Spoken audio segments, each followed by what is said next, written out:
In September of 1664, the English flag rose over the fort at the tip of Manhattan Island. They expected the city to change immediately. They thought the people would switch their language. They thought the laws would sound English. They were wrong. The flag changed, but the words did not. This is the story of how a defeated people controlled the conversation of their conquerors without firing a shot. Richard Nicolls was the first English governor. He was a capable man. He tried to impose English order. He renamed the city. He renamed the fort. He even renamed the streets.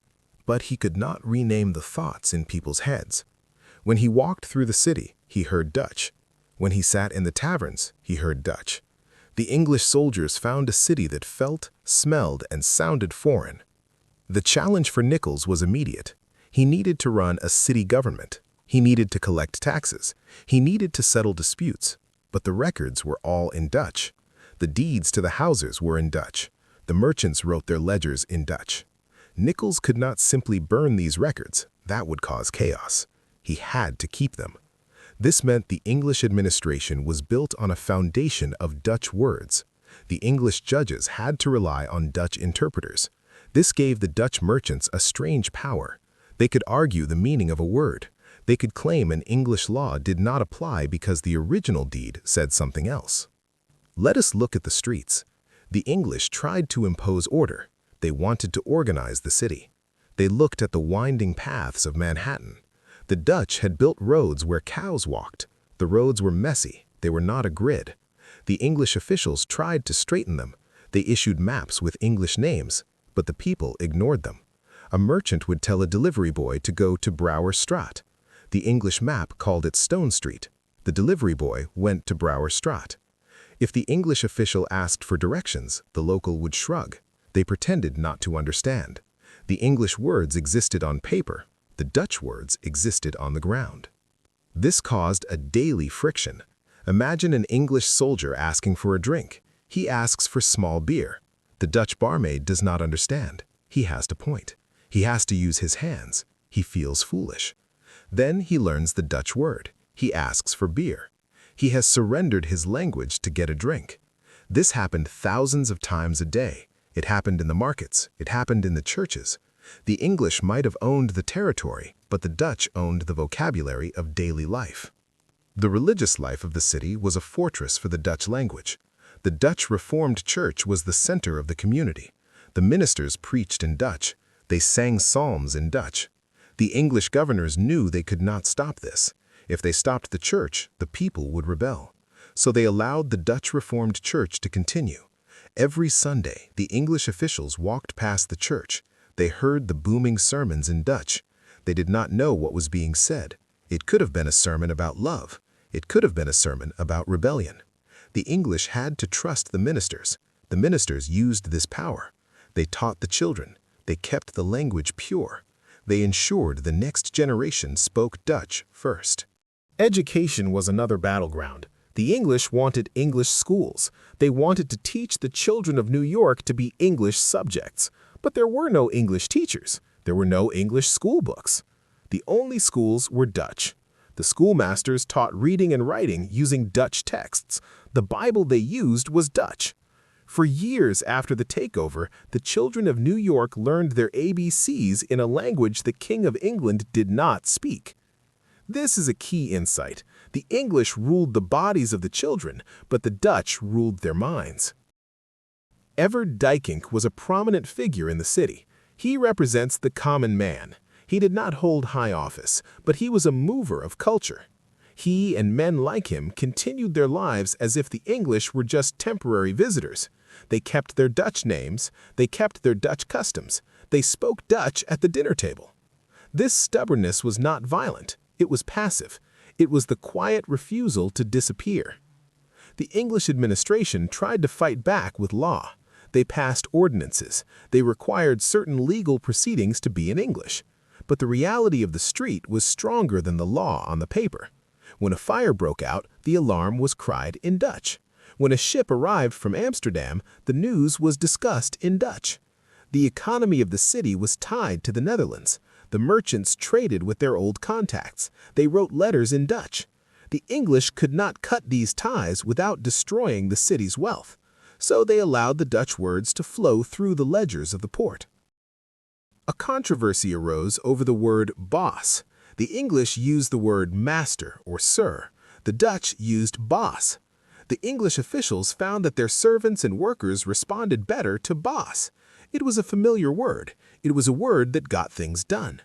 Slowly, the English masters started using the Dutch word. They did not want to, but they had to. It was efficient. This is a small example, but it shows the theme. The conquerors adopted the words of the conquered. They did not realize that by adopting the word, they were admitting a defeat. They were admitting that their English words were not enough to run this city. The social structure of New York was unique. In other English colonies, like Virginia or Massachusetts, the English culture was dominant. In New York, it was a hybrid. The English governors lived in a bubble. They lived in the fort or in large houses. But to get their roof fixed, they needed a Dutch carpenter. To get their clothes washed, they needed a Dutch washerwoman. To get food, they needed a Dutch farmer. The language of the service class was Dutch. Therefore, the language of necessity became Dutch. This linguistic control created a barrier. The English could never truly know the people they ruled. They could not listen to the whispers in the market. They could not understand the jokes in the tavern. This made the English governors paranoid. They always felt like outsiders in their own colony. They passed more laws. They tried to bring in more English settlers. But for the first 20 years, the Dutch words held the line. They formed a wall around the Dutch identity. The period of Governor Lovelace showed how deep this went. He came after Nichols. He tried to be more aggressive. He wanted to anglicize the city faster. He wanted to impose English trade rules. But he found that the Dutch merchants had their own networks. They communicated in code, essentially. Their Dutch letters contained business secrets the English could not crack. Lovelace tried to force the city to pay for an English minister. The Dutch refused. They said they would pay for their own. This was a financial revolt based on language. They would not pay for sermons they could not understand. This tension built up layer by layer.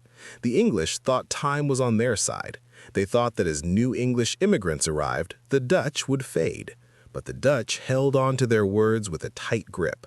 They married other Dutch people. They did business with other Dutch people. They lived in a city within a city. The English wrote the laws, but the Dutch wrote the narrative of the street. In 1673, a strange thing happened. The Dutch came back. A fleet of Dutch ships appeared in the harbor. The English were unprepared. The city surrendered to the Dutch. For 15 months, the city was called New Orange. The English rule was paused. But this event proved something.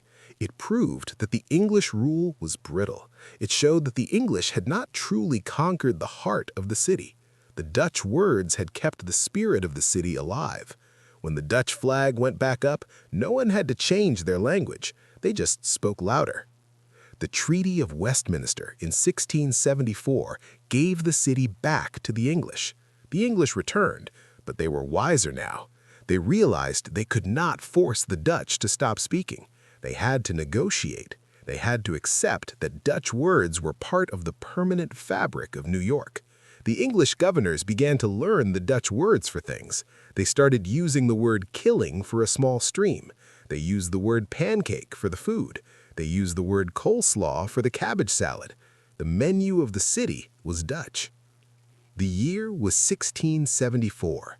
The English flag rose once again over the fort. The brief restoration of Dutch rule had ended. The city went back to the name New York. But something had changed. The English realized they could not just erase the past. They had tried to rule by decree. They had tried to rule by force. It had failed. The new governor, Edmund Andros, arrived with a different plan. He knew he had to work with the Dutch words, not against them. This was the moment the Dutch language secured its permanent place in the English colony. Edmund Andros faced a massive problem with land. The English system of land ownership was strict. It relied on written deeds. It relied on surveys. But most of Manhattan and the surrounding areas had been settled by the Dutch. Their deeds were handwritten in Dutch. They used Dutch measurements. They used Dutch landmarks. Andros had a choice. He could declare all these deeds invalid, that would cause a riot, or he could accept them. He chose to accept them. This decision was a turning point. It meant the English courts had to legally recognize Dutch documents for decades. Imagine a judge in an English court. He wears a wig. He speaks English, but on his desk lies a deed from 1650. It is written in thick, scratchy Dutch script. The judge cannot read it. He has to call in a translator. The translator reads the Dutch words. He tells the judge who owns the land. The Dutch words in that document held the power.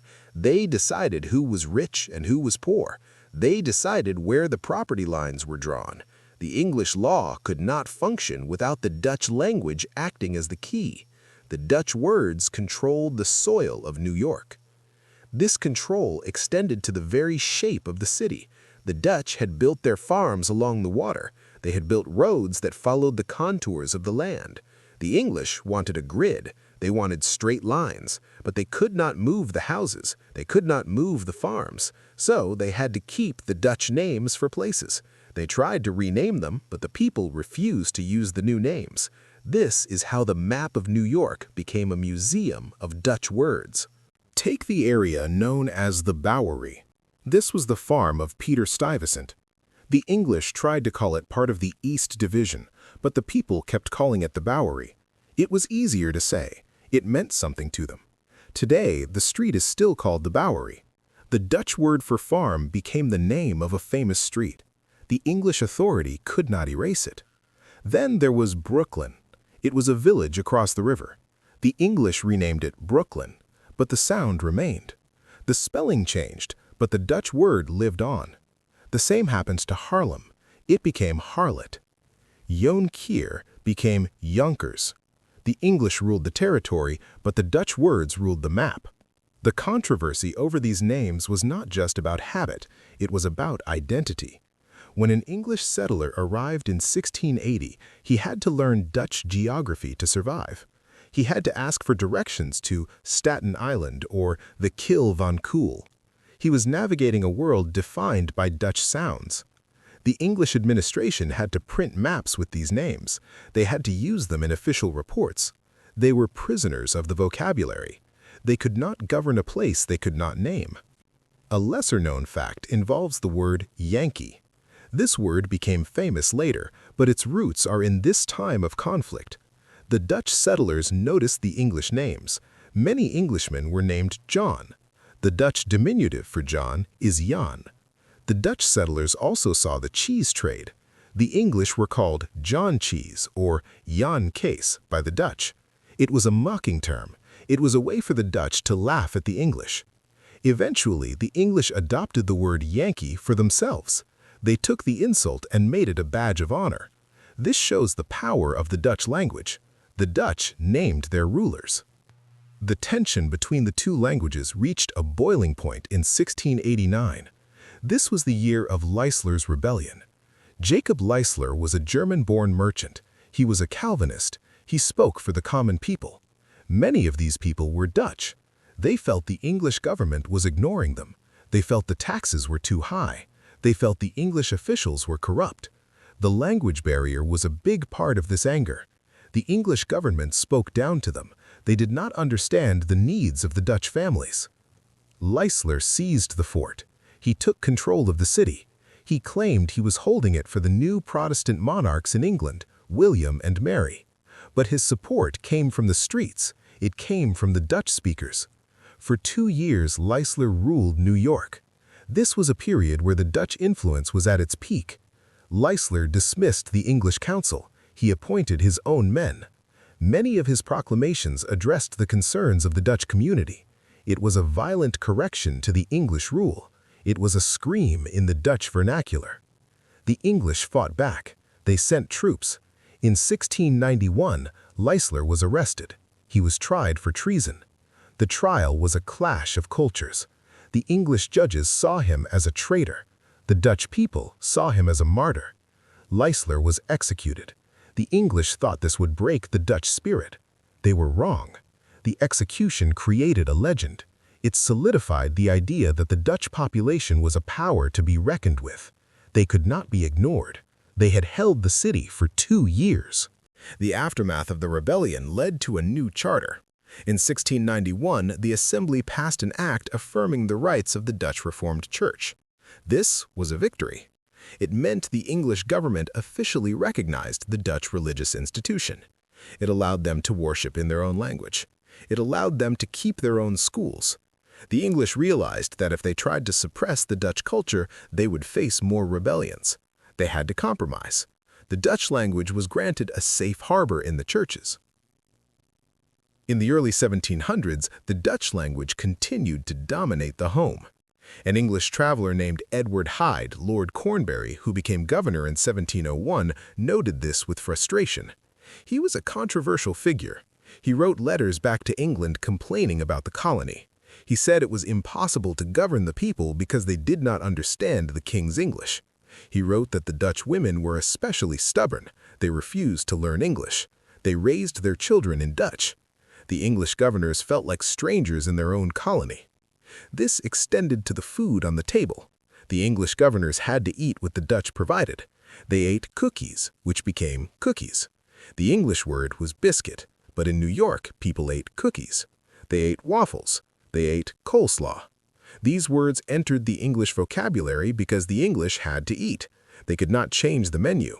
They had to ask for the food by its Dutch name. The Dutch words controlled the appetite of the city. Another significant area was the legal terminology. The Dutch had a legal system called the Roman Dutch law. It was different from English common law. While the English imposed common law, many Dutch concepts remained. The office of shout turned into the sheriff.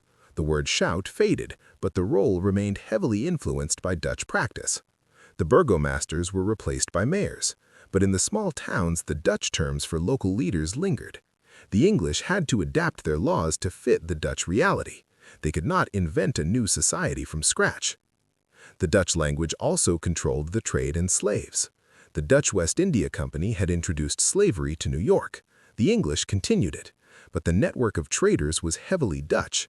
Many slaves in New York came from Dutch-controlled areas in Africa or the Caribbean. The traders spoke Dutch. The slave markets used Dutch terminology. The English buyers had to navigate this Dutch network. They had to understand the Dutch words for the goods and the contracts. It was a grim business, but it further cemented the Dutch language in the economy. By the 1720s, the English language began to take a stronger hold, but it was a mutated form of English. It was an English filled with Dutch words. A lawyer in New York might speak English in court, but on the street he used Dutch words for the landscape. He used Dutch words for the food. He used Dutch words for the attitudes. The Dutch words had done their job. They had survived the conquest. They had survived the change of flags. They had forced the English to accept them. The Dutch speakers of New York did not need to win a war to keep their identity.